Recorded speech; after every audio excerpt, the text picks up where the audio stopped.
Hi everyone, welcome to one more interview for Java EEH, the next frontier.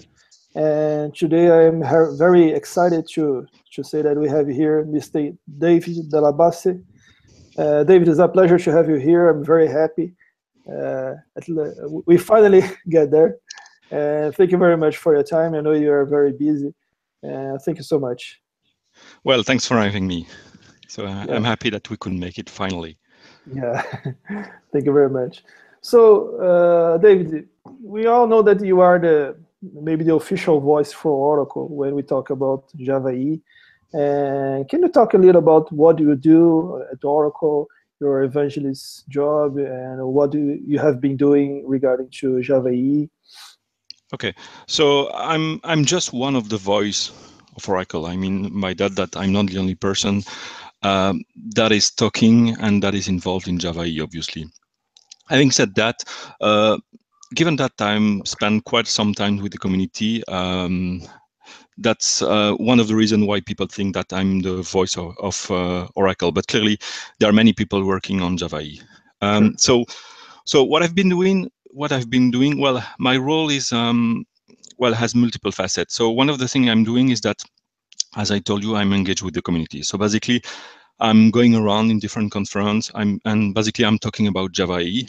So what we are doing, but this is really a two-way approach. What I mean by that is that I'm giving a lot of talk, but I'm also listening a lot what the community is saying about Java EE in general, but also how we do things, what we could improve, and so on.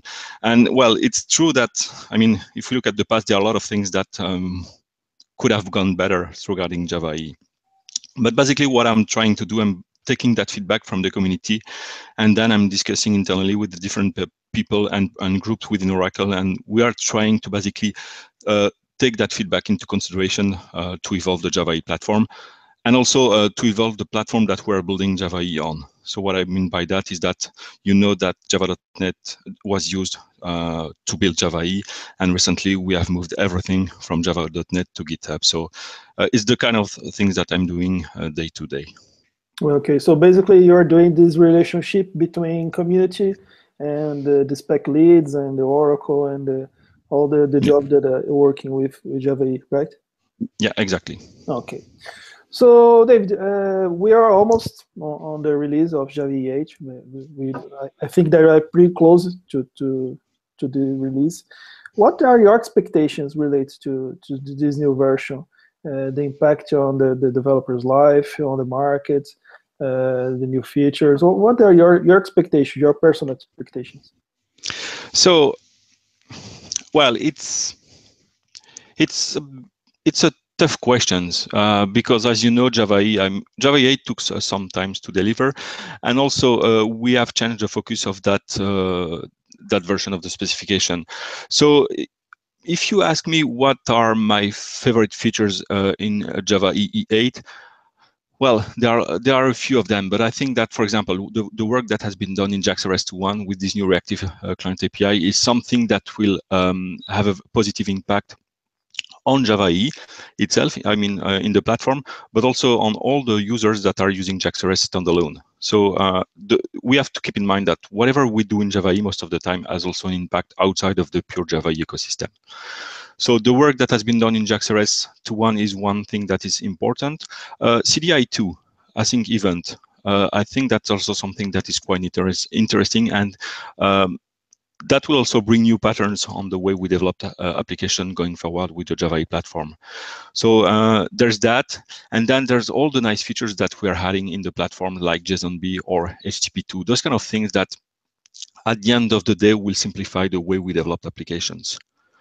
So if you ask me what my favorite features of Java EE 8 would be, I think that I would mention those.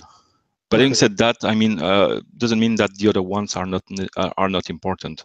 But given that I have to pick a few, that would be my choice. Sure. Everyone has his favorite, right? And well, it took 4 years since the last version of Java EE. And some people say that it's a long time. Some people say that it's not so long because the market and the enterprise ecosystem took some time until they migrate from one version to another. What are your feelings related to this time that we take to between versions? I think that between 7 and 8 it was too long. So we could probably have done a better job regarding that. Having said that, I don't think that I mean, the Java ecosystem is used to have those long release cycle, but I think that going forward we should maybe consider something that is more agile. So we should probably look at something that is that reduce the cycle between the different release. I mean, it's sometimes difficult if you want to add new features, not necessarily big bang features, but if you want to add a new capability on top of the platform, you basically have to wait the next train, which might be difficult in some case. So I think that's going forward, it's something that we need to look at, basically how we can more easily add capabilities for server-side developers. Okay. And there are some plans for Java 9 related to this cycle to improve the agility and maybe do a shorter cycle for. So at this time we don't really have public plans regarding Java 9. So what we are trying to do, we are basically trying to get Java 8 released. Sure. So that will be done in this summer. And right after that, we will start to discuss what we think we should do next. So basically, what we think we should do after Java 8. Okay. So the preview is this. Sorry? I'm sorry. Go ahead. So that's basically really the goal today is Java 8. We want to get that release done. We are focusing on Java 8, and that's really the main goal that we want to do. And well, you know that after the summer there is a big Java-related event in San Francisco. So I guess that might be a good place to start to discuss what we should do next. Sure. So let's focus on Java 8, right? Yeah. I mean, okay. As you say, it took a bit of time, so yeah, we should focus on. Right. We should focus really on E8, and once we are done, we can discuss. Sure. What's next? I think that you guys are completely right. Okay.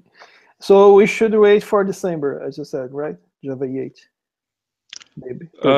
So Java 8 will be finalized in the summer. If you look at the GCP page of the umbrella specification, I think there is a date, like end of July.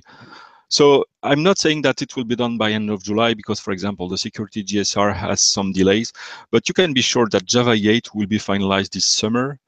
And shortly after that, GlassFish 5 will be finalized. Okay.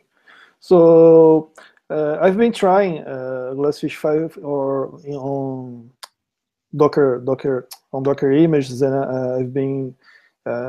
It looks like very advanced on the development. So we should wait GlassFish 5 almost together with the Java 8, as you said.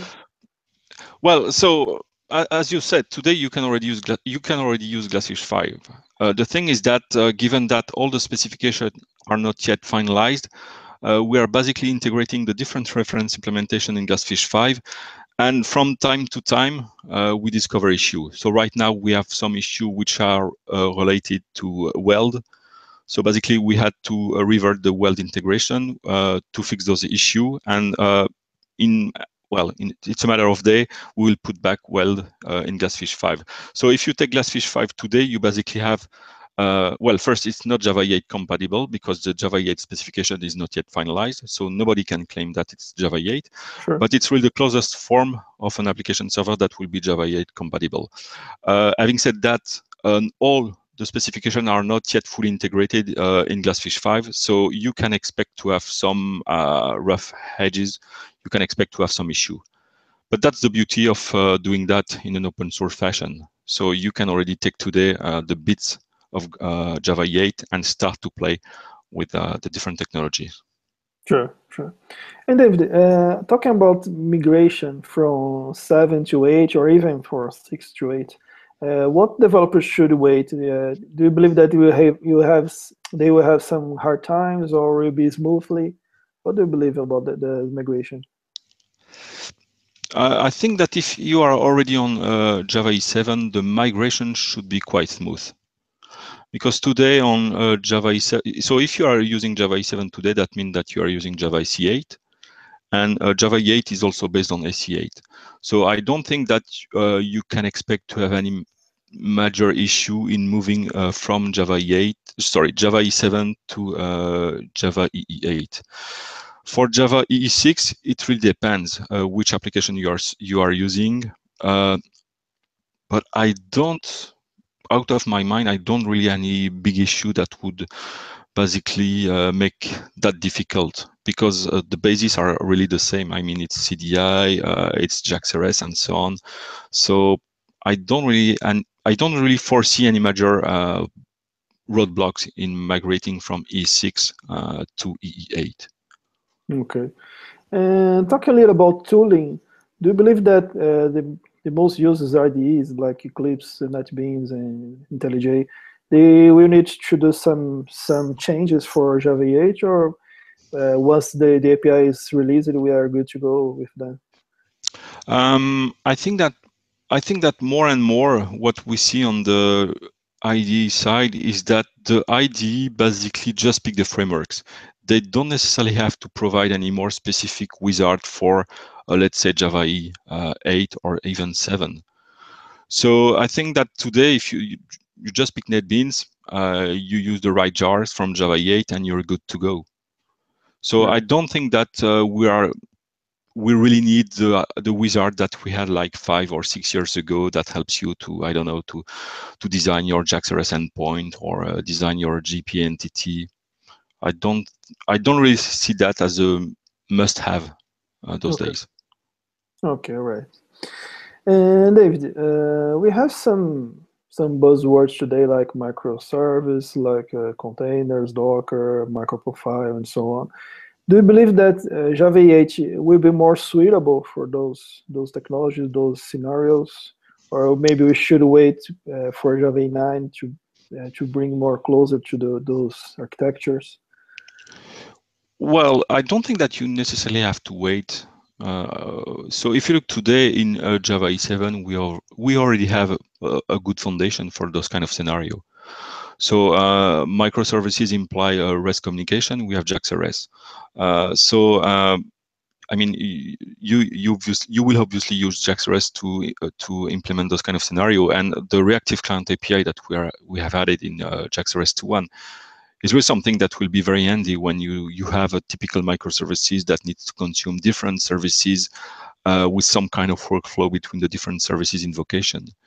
So out of the box, I think that Java E8 already provide a good foundation to fulfill those kind of scenario. Now, when you talk to Docker or container in general, I think that it's not necessarily something that needs to be handled at the Java E application container level. So it's more something that is around. So I mean, we have been using container with Java E application server already for a few years now. So already today, I think that Java E 8 provide a good foundation to fulfill those kind of needs. Okay. But having said that, it's true that going forward, we might have to to look at what we could improve to make that even easier. Yeah, got it. You said about the move from JavaNet to GitHub, and I think it was a great move because everybody's used it to GitHub and so on. Do you believe that this movement will bring the community closer to the specifications, to the spec leads, to the expert groups, and maybe we'll be able to get more people involved with the whole process of involving the frameworks, the language, and the technology? Yeah, I think that there are two angles to that question. There's the GCP side, so how we can standardize the specification and so on. And then there's also the fact that once you have a specification, you need to have an implementation, like Jersey for JAX-RS or GlassFish for Java E and so on. So if you look at the specification, quite a few specifications are using GitHub as well, like JAX-RS. Just by doing that, it already provides benefits. I mean, as an external person looking at what is being done in the specification, GitHub provides you an easy means to see what is going on. So already that solve part of the issue. But then when it comes to implementation, so writing implementation, the fact that we have moved from Java.NET, which was a very old, barely usable Forge, to GitHub, which is very easy to use, fast, and so on. I mean, we went basically from the night with Java.NET to the day with GitHub. So now that all the reference implementation are being developed on GitHub, we really observe an increase in external contributions. Why? Well, it's just simpler. Today, you just observe something on GitHub, you think that something is wrong in one of the implementation, you provide a pull request. You still have to sign a contributor agreement, but that's it. That is just a one-page. So it's something that is easy to deal with. And then we have the pull request, and we can easily merge that into the implementation itself. So on our side, the fact that we are using GitHub, we see an increase in terms of external contribution. So that's one thing. But we also see improvements regarding our internal developments. I mean, by that all the people, I mean, Oracle people working using GitHubs on those different projects, basically their life as developers have been simplified greatly by the fact that we are using GitHub instead of the old Java.NET. So that's really something that was needed and welcome. There's that, and then there's also something which is aside. So if you remember on Java.NET, we had all the discussion, all the mailing lists, which were hosted on Java.NET. And again, it was a very old setup. It was hard to maintain. It has issue like from time to time we were hit by spam and so on. So we've moved all those discussion to groups.io, and now we have really a very nice platform that we can use to basically engage with the community and discuss about the different specification and projects that we are working on.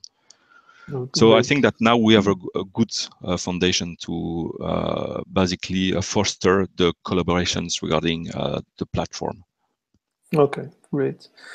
And David, talking about the Java EE tutorial, because many people use it as a reference guide for Java EE. Are you guys working on the 8th version? It's being developing it together with the specification, or you would need some time until we have the Java EE 8 tutorial?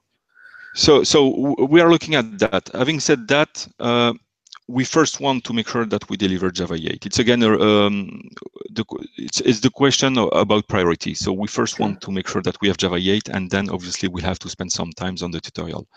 But we understand that the tutorial, the Java 8 tutorial, is something that has been widely used. And if we want to have Java 8 successful, we want to make sure that we also provide a Java 8 version of that tutorial. So that's something that we're looking at. Without doing any commitment, we are also looking at how we can open that to the community, because again, it's a good example. So we've basically have people from the community that have suggested that they would do some contribution to the tutorial. And today the Java 8 tutorial is not open source. So it's one of the things that we're looking at. If we can open source the tutorial to basically get more easily external contribution from the community. Oh, great. That's great. But it's not something easy, because I mean the tutorial is large. It's around 1,000 pages. It has been written in a proprietary format, so that means that we have to convert that to a format that is contribution friendly, like Markdown or ASCII-Doc. And then there are obviously some legal issues that we need to solve. So it's not a commitment, but we are looking at that. Sure. No, that's fine. That's totally fine.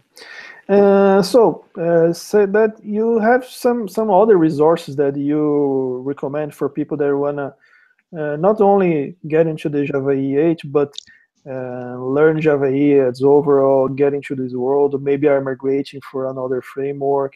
There are resources that you would recommend, books, podcasts, blogs, or whatever. So, well, yeah. So I mean, first the Java tutorial. It's free. It covers all the API. Yeah. So that's an easy one. And then obviously there are multiple books on Java EE, 7 at this stage. Well, I will not mention those because well, there is David. His name escaped me. I know that. Yes, right. Yeah. So David wrote multiple books, and I know that he's updating his books for Java 8. So that's a good one. Arun Gupta write a few books on Java E. He has one on Java E7, so that's a good resource. So I mean, there are a lot of books on Java E today. And just to go back to the tutorial questions, something that we're also looking at is that we have what we call Java E samples. So basically, a lot of samples that are really focusing on specific part of all the API. So we are also looking at doing that for Java 8. So basically, having a Java 8 sample set. So we are looking at that. And today, again, given that everything is on GitHub, we already have a lot of samples, Java E samples.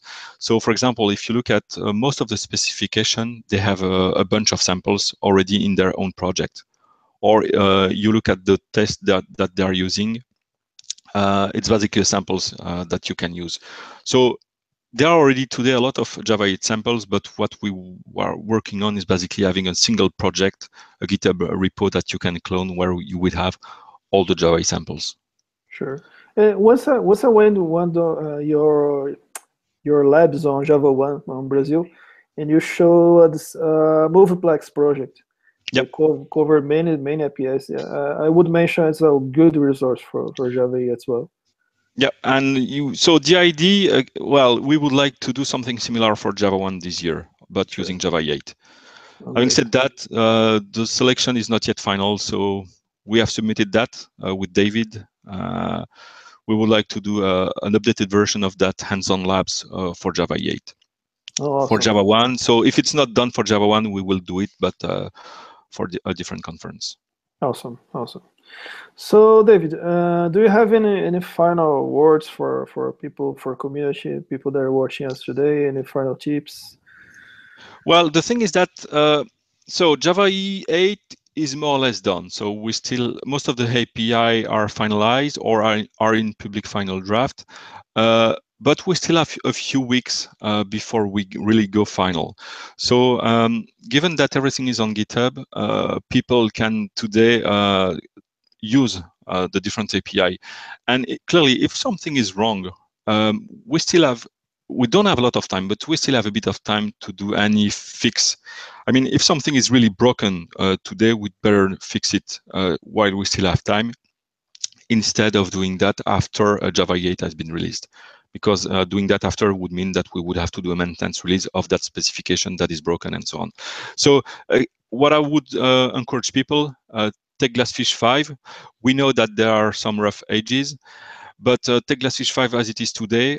Try to use the API that you are interested in, like JSON-B, JSON-P, CDI2, and so on. And please provide us feedback. And again, feedback is still key because we still have a bit of room to do any important fix that would have to be done before we go final. Sure. So, David, I would like to thank you again. It was a pleasure to have you here. Thank you very much for your time, for finding a slot on your busy day, and wish you the best in your day and your career. Thanks a lot. Thanks for having me. Okay. Thanks. So, guys, thank you very much again for watching us. If you haven't subscribed on the SouJava channel, please do it on the button down below. And see you next time. Bye-bye.